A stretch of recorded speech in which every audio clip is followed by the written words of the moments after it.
Assalamualaikum warahmatullahi wabarakatuh. Waalaikumsalam warahmatullahi wabarakatuh. Sebelumnya, perkenalkan kami dari kelompok 2 TI 20B. Di sini kami akan memaparkan hasil diskusi kami mengenai tugas besar yang sudah disampaikan sebelumnya.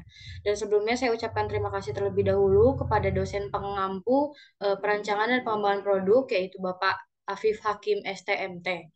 Adapun anggota kelompok dua di sini yaitu ada saya sendiri, Devianur Amalia dengan nomor NIM belakang 1076. Kemudian ada Dimas Julianto dengan nomor NIM belakang 1147. Kemudian ada Siti Aisyah dengan nomor NIM belakang 1150. Di sini kami akan mempresentasikan alat yang kami identifikasi yaitu alat panggang adjustable.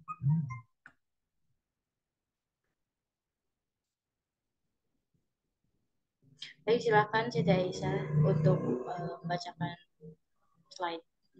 Ya, terima kasih Devia. Yang pertama ada pendahuluan. Pemanggangan adalah proses memasak bahan makanan dengan menggunakan panas api yang tinggi dan langsung. Sumber panas atau api biasanya berada di bawah bahan makanan yang sedang dimasak atau dipanggang. Biasanya alat yang pada proses pemanggangan dilengkapi dengan jeruji kawat.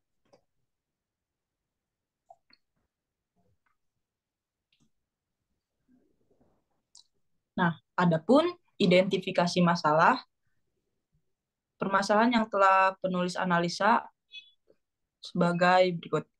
Yang pertama, bagian pemanggang atas tetap atau tidak dapat berubah sama sekali. Yang kedua, bagian panggang atas tidak dapat diatur sesuai keinginan. Yang ketiga, ada lidi penusuk daging atau untuk penusuk komponen lain bisa terbakar karena jaraknya terlalu dekat dengan bara api sehingga terbakar. Nah, adapun rumusan masalahnya, bagaimana merancang ulang produk pemanggangan yang dimana dapat digunakan kembali untuk memudahkan proses pemanggangan pada saat digunakan dan tidak digunakan.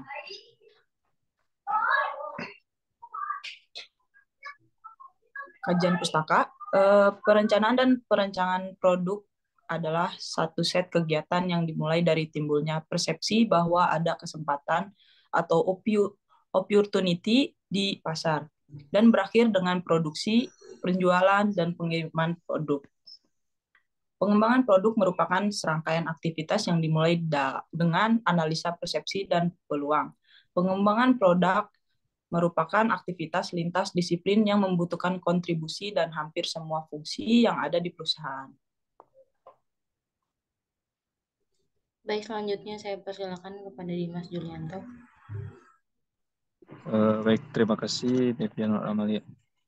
Tujuan pengembangan produk. Adapun tujuan dilakukannya pengembangan pada sebuah produk atau alat pemanggang adjustable ini yaitu sebagai berikut. 1.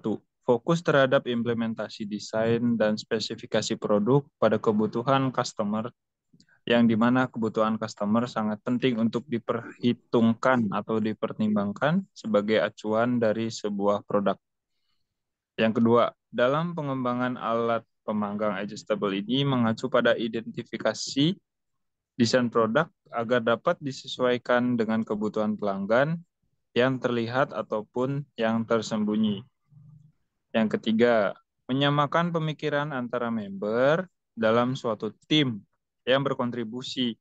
Selain produk yang menjadi tujuan utama dari pengembangan produk ini, pemikiran antar anggota atau individu di dalam suatu tim atau kelompok juga merupakan hal yang penting. Penerapan produk.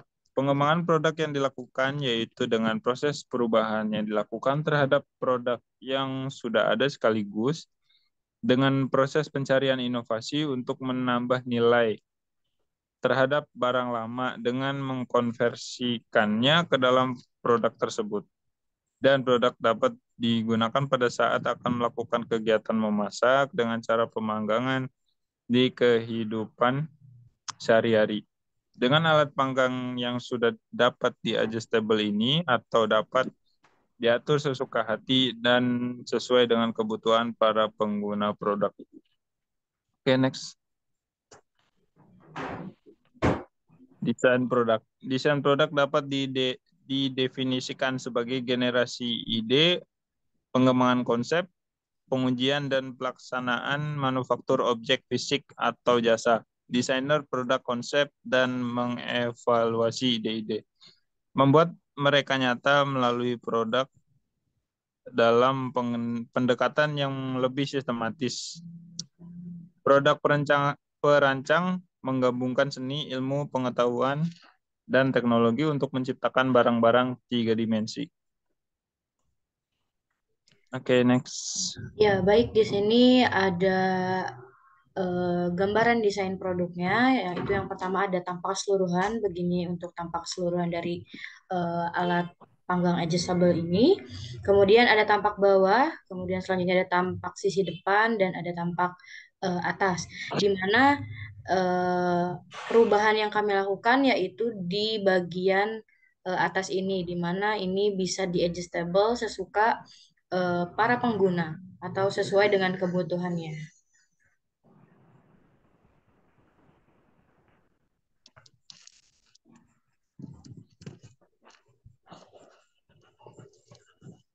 Ya baik, di sini berdasarkan gambar 1, 2, 3, dan 4, pengembangan produk yang penulis kembangkan yaitu untuk yang pertama bagian atas pemanggang didesain ulang seperti pada gambar yang keempat atau tampak atas. Kemudian bagian bawah pemanggang pun didesain kembali untuk menjadi 2 lapis agar bara yang masih panas dan bara yang sudah menjadi abu agar tidak bertebaran kemana-mana. Kemudian desain yang dikembangkan dibuat dengan sesimpel mungkin agar tidak terlalu membutuhkan tempat simpan yang begitu besar. Baik, adapun kesimpulan dari hasil penelitian yang telah kami lakukan, serta hasil pembahasan di bab 4 dapat disimpulkan bahwa yang pertama, pada proses observasi didapatkan bahwa bagian atas pemanggang mengalami kesulitan untuk disesuaikan. Kemudian yang kedua, penulis berhasil mendesain kembali serta mengembangkan ulang bagian atas pemanggang agar bisa disesuaikan dengan kebutuhan, sehingga resiko yang terjadi pada pemanggang sebelumnya dapat teratasi. Dan adapun saran dalam pengembangan produk pemanggang adjustable ini harus dikembangkan kembali dengan menambahkan bagian atau komponen yang dibutuhkan lainnya oleh konsumen secara berkesinambungan atau komponen yang mungkin masih belum terbarukan oleh para penulis. Untuk menghindari kesulitan pengguna bagi konsumen pada produk yang kami kembangkan ini, sehingga produk tersebut tidak mengalami tahap decline yang berdampak. Baik, mungkin cukup sekian dari kelompok 2 atas pemaparan hasil tugas yang telah kami diskusikan. Dan mohon maaf apabila ada penyampaian yang kurang berkenan. Cukup sekian. Wassalamualaikum warahmatullahi wabarakatuh. Waalaikumsalam warahmatullahi wabarakatuh. Insya Allah.